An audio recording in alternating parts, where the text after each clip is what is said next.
Bisa naman itong balik ko sa pagkadi ano kung brad eh. Sin? Ano? Ha? Oo nga po ito, pansit. Napuro na abog ng abog yung mamang ron. Lagi, kaya naman lang.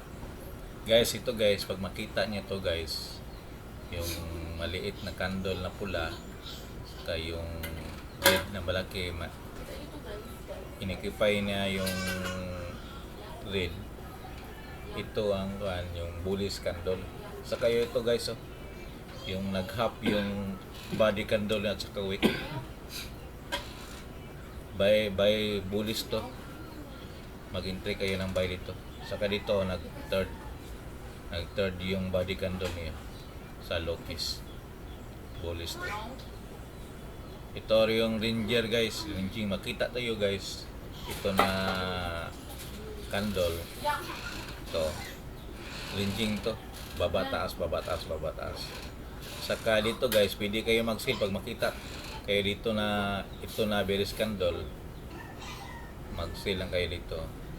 Down, down, down. Study nito guys.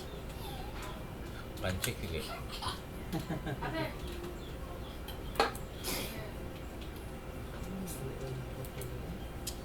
Paskipan. Alam.